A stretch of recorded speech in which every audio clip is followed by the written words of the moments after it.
Assalamualaikum warahmatullahi wabarakatuh. Waalaikumsalam warahmatullahi wabarakatuh. Alhamdulillahilladzi asra bi 'abdihi lailan minal masjidil haram ila al-masjidil aqsa alladzi barakna hawlahu linuriyahu min ayatina innahu huwas samiul basir. Subhanallahul azim. Alhamdulillah pada Jumat ini Allah mengizinkan kita untuk menghadiri sholat Jumat berjemaah di masjid kita ini dalam rangka menguatkan iman kita, keislaman kita, dan mempertahankannya sampai akhir hayat. Wala tamutunna illa wa antum muslimun. Kamu jangan mati kecuali muslim. Sekali Islam tetap Islam. Itu pegang kita dan anak cucu kita. Pada waktu yang sangat terbatas ini kita komentari pertama mengenai hari Natal. Umat Islam tidak dianjurkan untuk merayakan hari Natal. Kenapa tidak dianjurkan? Karena Natal itu bagi mereka adalah kelahiran Isa sebagai Tuhan. Nabi Isa bagi mereka sebagai anak Tuhan. Kalau kita maulid Nabi, kelahiran Nabi Muhammad SAW sebagai Nabi dan sebagai Rasul. Bagi mereka lahirnya Isa sebagai anak Tuhan. Bagi orang Kristen itu Tuhannya ada 3, namanya Trinitas. Pertama Tuhan Bapa, Allah, dibacanya Allah. Yang kedua Tuhan Anak, Nabi Isa. Kemudian malaikat Jibril, Ruh Kudus. Bagi kita Tuhan hanya satu. Kita yakin tidak ada umat Islam di masa ini yang mengucapkan itu, tapi untuk dikomentari agar tahu. Memang ada ayat yang mengatakan, sebagai ulama mengatakan ini menunjukkan bolehnya mengucapkan, bukan merayakan, yang mengucapkan. Ayatnya yaum salamun, yauma wulidtu, wa yauma umitu, wa yauma ub'atu hayyan. Selamat pada hari aku dilahirkan, kata Nabi Isa. Ini ayat. Dan selamat juga pada hari waktu aku mati atau meninggal dunia. Dan selamat waktu aku berbangkit nanti. Itu sebagai ulama mengatakan alasan boleh mengucapkan selamat Natal itu. Tapi bagi orang Indonesia ketika Buya Hamka masih hidup, ini menjadi polemik dulu. Maka untuk keyakinan kita tidak ada kita yang mengucapkan selamat itu. Meskipun sebagian teman kita mungkin agama lain, kawan awaknya, sekantu Jawa, tapi lain, tapi agamanya lain, ada batas-batasnya. Cuma kedua ayat Qul ya kafirun la a'budu ma ta'budun, sampai akhirnya ujungnya adalah lakum dinukum waliyadin, bagimu agamamu, bagiku agamaku. Ini namanya akidah. Sekedar mengomentari saja, karena kita bukan tinggal di kota, pengaruh tidak sebanyak yang ada di kota. Kemudian baru bulan Rajab, itu 10 menit lebih kurang ini, Rajab, Sya'ban, Ramadan. Hari ini sudah tanggal 6 Rajab. Insyaallah lebih kurang 54 hari lagi atau 50 hari lebih kita akan masuk ke bulan Ramadan 1447 Hijriah. Besar kemungkinan nanti 1 Ramadan jatuh tanggal 19 atau 20 Februari 2025. Namun kita tetap mengikuti aturan di Indonesia oleh Menteri Agama, oleh pemerintah kita, ru'ya dan hisab. Ru'ya melihat bulan, hisab menghitung hari bulannya. Tolong menolong, bantu-bantu dua ilmu itu, baik ru'ya, baik hisab. Sama-sama ada alasannya, ada dalilnya, ada ayatnya, ada hadisnya. Kita tunggu saja nanti itu. Sekarang Rajab tadi sedikit. Nabi mengatakan Rajabu Syahrullah wa Sya'banu Syahri wa Ramadanu Syahru Ummati. Itu bunyi hadisnya. Bulan Rajab adalah bulan Allah. Kenapa dinamakan bulan Allah? Karena ada peristiwa Isra dan Mi'raj memperlihatkan kekuasaan Allah yang belum pernah terjadi bagi manusia lainnya. Bahkan para nabi seluruh Nabi Muhammad melakukan apa disebut dengan Isra dan Mi'raj, maka disebutkan dengan Syahrullah. Kekuasaan Allah akan terlihat. Yang tidak mungkin terjadi bisa terjadi. Dan sampai satu malam dunia sudah dijelajahi, sampai ke ruang angkasa tanpa alat, tanpa teknologi, tanpa pilot, tanpa pesawat. Bayangkan saja, disebut dengan Sahrullah. Kemudian yang kedua Sa'ban, Sahri, bulan aku, kata Rasulullah. Kenapa bulan aku? Banyak pahala amal ibadah disebut dalam hadis Nabi terjadi di bulan Sa'ban. Nanti diuraikan ketika waktunya.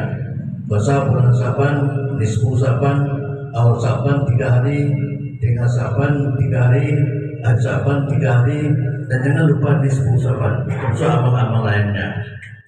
Kemudian wa Ramadhanu sahru ummati, bulan Ramadan adalah bulan umatku. Itu juga jemaah bertanya, apa maksud bulan umatku?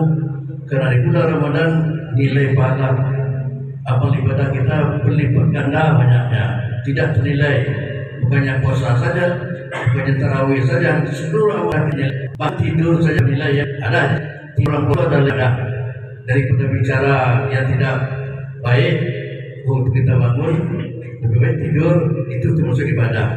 Namun sholat ya bagus, tapi tidur sudah ibadah. Apalagi memang membaca amal-amal Ramadan itu juga nanti akan bukan.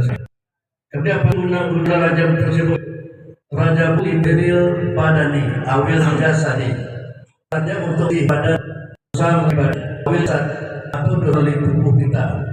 Dan kita jasa barangkali jauh yang tidak dijangkau, yang boleh berdosa. Hati kita dilangkahkan, kemudian dilangkahkan berdosa. Mata yang perlu dilihat haram dalam Islam berdosa. Sekarang telinga kita mendengar yang tidak perlu didengar, yang bermaksiat segala macam berdosa.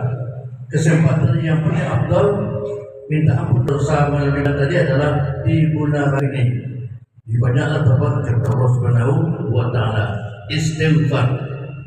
Rasulullah istighfar satu hari minimal 100 kali. Ada hadis lain mengatakan 70 kali. Sudah dites 100 kali dan sampai 5 menit. Astagfirullahaladzim, yang pendek saja. Astagfirullahaladzim, dibaca itu tidak sampai 5 menit, 2 menit barangkali itu. Itu dibiasakan, termasuk di bulan Rajab. Itu antara lain. Kemudian di bulan Rajab ini juga banyak amal-amal ibadah lain yang dilakukan, yang perlu kita kerjakan, membersihkan jasad dan badan tadi. Lanjut, Sa'banu litadhiril qalbi, bulan Sa'ban untuk membersihkan dosa melalui hati. Kalau tadi dosa melalui jasmani, sekarang hati. Tangan aman, kaki aman, mata aman, telinga aman, tapi hati tidak aman. Iri sama kawan, khianat sama kawan, tak senang dengan kawan, kawan maju kita tersinggung, perasaan kita tidak enak. Padahal dalam agama kalau kawan berbahagia, kita ikut berbahagia. Namanya tahniah. Anaknya pesta beralet, anaknya lulus ujian, sarjana, lulus jadi pegawai. Senanglah dia awak, walaupun anak awak dah, itu namanya tahniah. Baca alhamdulillah. Nah tadi dah, kalau kawan berhasil, dia terganggu pikirannya. Itu namanya dosa hati. Begitu juga kecewa. Kalau seandainya kau dapat musibah, istilahnya takziah. Saudara jemaah semuanya. Ini dua istilah yang berdekatan. Tahniah, ucapan selamat kebahagiaan kawan. Takziah, ucapan duka kepada dukanya kawan. Termasuk musibah baru-baru ini. Itu namanya umat Islam merasakan apa yang dirasakan oleh kawannya. Nabi mengatakan al-mu'minu dan mu'mini karjasai wahid. Orang mukmin dengan mukmin lain sama dengan satu tubuh. Istarka minhu udwan tada'a lahu serjasa bil humma wasahri. Satu tubuh saya yang tangan sakit, gigi sakit, saya merasakan kawan awak, daerah awak sama bahkan saya di Serbia kan, seperti Palestina, kita merasakan itu artinya. Terakhir dalam hadis ini, wa Ramadhanu litadhhirir ruhi, bulan Ramadan untuk membersihkan roh, jiwa. Ini termasuk kajian tasawuf dan tarekat. Di jiwa kita harus dibersihkan, karena yang dipanggil nanti ketika meninggal dunia adalah jiwa yang tentram, jiwa yang bersih. Ada ayatnya, Ya ayyuhan nafsul mutmainnah irji'i ila rabbiki radiyatan mardiyah wadkhuli fi ibadi wadkhuli jannati. Hai nafsul mutmainnah, jiwa yang tentram, jiwa yang bersih. Itu maknanya poinnya. Irji'i, kembalilah kamu ila rabbiki, kepada Tuhanmu, radiyatan mardiyah, senang sama senang, reda sama reda. Bahasa Arabnya yang datang syukur, yang menerima syukur.